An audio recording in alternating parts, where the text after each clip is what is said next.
አቶ ጌታቸው ረዳ ሶስት የትግራይ ሰራዊት አዛዦችን አግደዋል። የክልሉ ሰላምና ጸጥታ ቢሮ የእግድ ውሳኔን በግል የተወሰደ ተቋማዊ አሰራርና ሕግን ያልተከተለም ሲሉ መናገራቸው ታውቋል። የፌዴራል መንግስትና የዓለም አቀፍ ማህበረሰብ ቀድሞ ተገቢውን ኃላፊነታቸውን ካልተወጡ የትግራይ ህዝብ መውጣት ወደማይችልበት ዳግም አስከፊ ጦርነት ይገባልም ሲሉ ተናገሩ።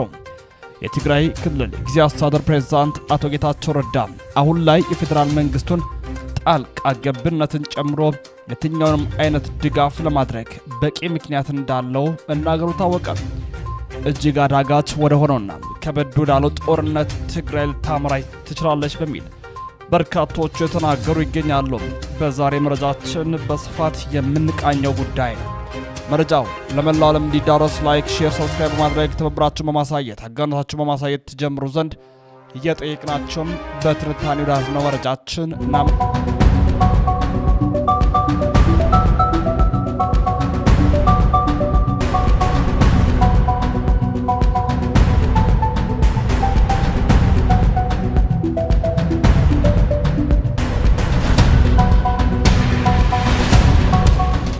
እነዚህ ሰዎች እብደት ላይ መሆናቸው ሊነገራቸው ይገባል።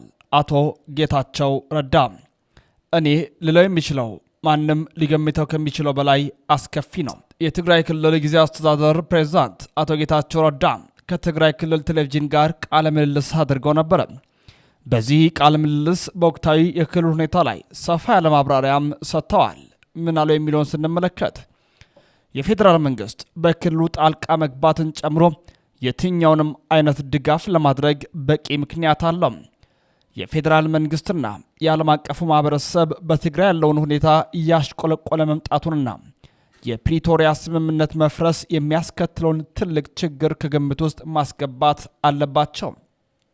የሰራዊቱ አመራሮች የታገዱት ከመንግስት ውሳኔ ውጪ መላ ህዝባችንና ወጣቱን ወደ ግርግር፣ የጸጥታ ኃይላችንን ወደ እርስ በርስ ግጭት ብሎ ህዝባችንን ወደማይወጣበት አዘቅት የሚያስገባ አደገኛ እንቅስቃሴ ባለመቆሙ ነው ብለዋል። አመራሮቹ ውሳኔ ያሉትን ተግባራዊ ለማድረግ ሁሉንም እርምጃዎች መውሰድ በመጀመሪያ እንዲታገዱም አድርገዋል ሲሉም ተናግረዋል። የመንግስት መስሪያ ቤቶች ሰብሮ እየገቡ ነው። ጊዜያዊ አስተዳደር ኃላፊነታቸውንም እያነሱ ነው። ይህ ደግሞ በህዝብ ላይ ብቻም ሳይሆን በይበልጥ በራሱ በሰራዊቱ ላይም ውዥንብር ፈጥሯልም ሲሉ ተናግረዋል። ጥያቄው ፕሬዝዳንቱን ወይንም የካቢኔ አባላትን ከስልጣን የማንሳትና አለማንሳት አይደለም። ከሁሉም በላይ በፕሪቶሪያ ስምምነት የተገኘውን ትንሽ ሰላም የማስጠበቅ ነው ሲሉም ተናግረዋል።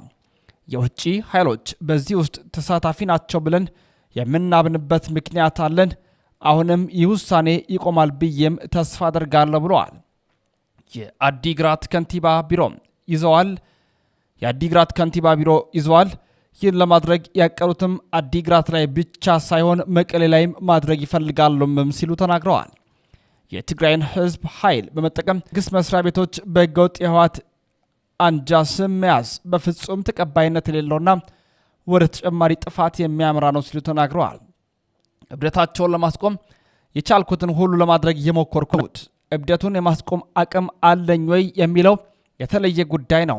ነገር ግን ዓለም አቀፉ ማህበረሰብ ጣልቃ ገብቶ እነዚህን ሰዎች እብደት ላይ መሆናቸው ሊነግራቸው ይገባልም ሲሉ ተናግረዋል። የወረዳ ምክር ቤቶች እንደገና ሊዋቀሩ ይገባቸዋል የሚል ጥያቄ ይነሳል። በህግና በመመሪያ መፍታትም እንደምንችል በግልጽ ተናግረዋል። የጊዜያዊ አስተዳደሩም ሰላምና ጸጥታ ቢሮ ከተናገሯቸው እጅግ በጣም አስቂ ነገሮች ውስጥ አንዱ ጊዜያዊ አስተዳደሩ ህግና ስርዓትን ለማስከበር በሚያደርገው ውሳኔ ላይ እንቅፋት ሆኗል የሚል ነው። ነገር ግን እነዚህ ሰዎች በህገወጥ የወርቅና የሰዎች ዝውውር ላይ የተሰማሩ ሰዎች ወደ እስር ቤት በማስገባት የሚለውን ሐሳብ ሲቃወሙ ቆይተዋል። በትግራይ ህዝብ ላይ ለተፈጸመው ዘግናኝ ወንጀል ምንም መፍትሄ ሳያበጁ እንዲሁም አሁን በየመንደሩ ማህተም መንጠቅ ህግ እና ስርዓት እንደማስከበር ተደርጎ መውሰድ ከንቱ ነው ሲሉ ተናግረዋል። በኢትዮጵያና ኤርትራ መካከል ግጭት እንዲፈጠር አልፈልግም። የሚፈጠር ከሆነም የትግራይ ህዝብ የገፈቱ ቀማሽ እንዲሆን አልፈልግም። የትግራይ ህዝብ በዚህ አይነት ውዥንብር ውስጥ እንዲገባም አልፈልግም። አንዳንድ ባልደረቦቼ ይህን ሀሳብ ውስጥ ያስገባው አይመስለኝም ወይንም የትኛውንም ክፍተት ለመጠቀም ያሰብ ይመስላል እና እኔ ልለው የምችለው ማንም ሊገምተው ከሚችለው በላይ አስከፊ ነው ሲሉም ለትግራይ ቴሌቪዥን ተናግረዋል። የትግራይ ክልል ጊዜያዊ አስተዳደር ፕሬዝዳንት አቶ ጌታቸው ረዳ አሁን ላይ የፌዴራል መንግስት በክልሉ ጣልቃ መግባትን ጨምሮ የትኛውንም አይነት ድጋፍ ለማድረግ በቂ ምክንያት እንዳለውም ተናግረዋል። አቶ ጌታቸው የፕሪቶሪያ ስምምነት አካል የሆነው የፌዴራል መንግስትና የዓለም አቀፉ ማህበረሰብ በትግራይ ያለውን ሁኔታ ያሽቆለቆለ መምጣቱንና የፕሪቶሪያ ስምምነትን መፍረስ የሚያስከትለው ትልቅ ችግር ከግምት ውስጥ ሊገባ ይገባዋልም ሲሉ መናገራቸው አይዘነጋም። አስቀድሞ ታዲያ አቶ ጌታቸው ረዳ 3 ከፍተኛውን የትግራይ ሰራዊት አዛዦችን ማገዳቸውን የታወቀም በዶክተር ደብረጽዮን የሚመራው ህወሓት እገዳውን የማይተገበርም ሲሉ ውድቅ ማድረጋቸውም አይረሳም። የክልሉ ሰላምና ጸጥታ ቢሮ የእገዳ ውሳኔ በግል የተወሰደ ተቋማዊ አሰራርና ህግን ያልተከተለ ነው ሲሉም ተናግረዋል። የትግራይ ክልል ጊዜያዊ አስተዳደር ፕሬዝዳንት አቶ ጌታቸው ረዳም 3 የትግራይ ሰራዊት አዛዦችን ማገዳቸውን ተከትሎም ከፍተኛ ውዥንብሮች ተፈጥረዋል። የአቶ ጌታቸው ረዳም የተጻፈ ደብዳቤ 3 ከፍተኛ ወታደራዊ አመራሮች ማለትም ሜጀር ጀነራል ዮሐንስ ወልደ ጊዮርጊስ፣ ሜጀር ጀነራል ማሾ በየነና ብርጋዴር ጀነራል ምግበይ ኃይለም በጊዜያዊነት መታገዳቸውን ያመላክታል። መጋቢት 1 ቀን 2017 ዓ.ም የተጻፈው ደብዳቤ እንደሚያመላክተው ከሆነ 3ቱ ከፍተኛ ወታደራዊ አመራሮች በጊዜያዊነት የታገዱበት ከመንግስት እውቅናና ውሳኔ ውጪ የክልሉን ህዝብ ወደ ችግር፣ ወጣቱን ወደ አመጽና የጸጥታ ኃይሉን ወደ እርስ በርስ ግጭት የሚያስገባ እንቅስቃሴ እያደረጉ ነው በማለት ነው እገዳውን ያስተላለፉት። ጊዜያዊ አስተዳደሩም ይህ ችግር በጣም ከፍተኛ ነው፣ በደብዳቤው ላይም የከፍተኛ ወታደራዊ አመራሮች እንቅስቃሴ ህዝቡ ወደማይወጣበት አዘቅት የሚከት ነው ሲሉ መደምደማቸውም እጅግ የሚያስቆጣ ነው ሲሉም ተናግረዋል። አሁን ያለው ችግር ህጋዊ በሆነ መንገድ ስምምነቱ እስኪቀረፍ ድረስ ከፍተኛ ወታደራዊ አመራሮችን ታግደው እንዲቆዩ ነው ሲሉም ደብዳቤ ያመላክታል። ለከፍተኛ ወታደራዊ አመራሮች የተጻፈው የህግ ደብዳቤ ላይ በግልባጭ የክልሉ ሰላምና ጸጥታ ኃላፊ እንዲሁም የትግራይ ኃይል አዛዥ ሌተናል ጀነራል ታደሰ ወረደ እንዲያውቁት መደረጉም ተመላክቷል።